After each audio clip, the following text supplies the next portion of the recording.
নির্বাচনে জয়ের পর বিজয় মিছিলের পরিবর্তে মসজিদে মসজিদে দোয়া মাহফিলের কর্মসূচি দিয়েছে বিএনপি। বায়তুল মোকাররম জাতীয় মসজিদ এ আছেন সহকর্মী ইশতিয়াক ইশতি, সরাসরি চলে যাচ্ছে সেখানে।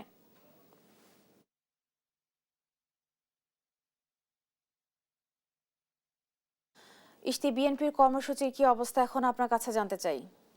বিএনপি মিডিয়া সেলের একটি ঘোষণা আসে যে কোনো বিজয় মিছিল নয়, এখানে হবে দোয়া ও মাহফিল বাংলাদেশের জুম্মার বারে আজকে। এবং এই বিজয় মিছিল না করে কিন্তু আজকে সকাল থেকে কিন্তু বায়তুল মোকাররমে দেখা গিয়েছে যে বিএনপির অনেক জায়গার নেতাকর্মী তারা এখানে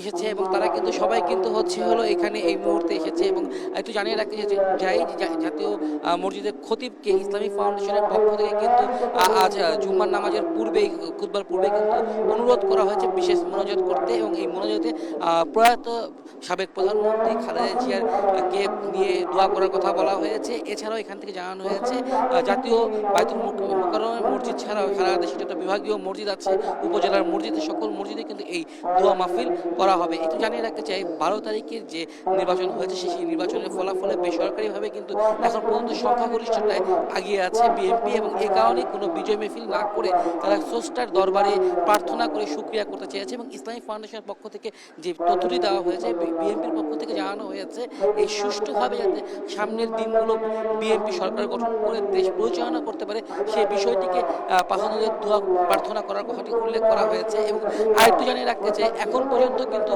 জাতীয় সংসদ নির্বাচনের যে নির্বাচন হয়েছে তার ফল গণনা হচ্ছে এবং 217টি বেশি আসন নিয়ে একক সংখ্যাগরিষ্ঠতায় কিন্তু বিএনপি এই মুহূর্তে সরকার গঠনের পথে হাঁটছে। এবং আরেকটু জানিয়ে রাখতে চাই বেশ বিরতি আছে এবং এই মুহূর্তে নামাজ শুরু হচ্ছে।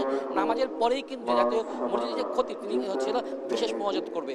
এই ছিল আমার কাছে এই তরিপা।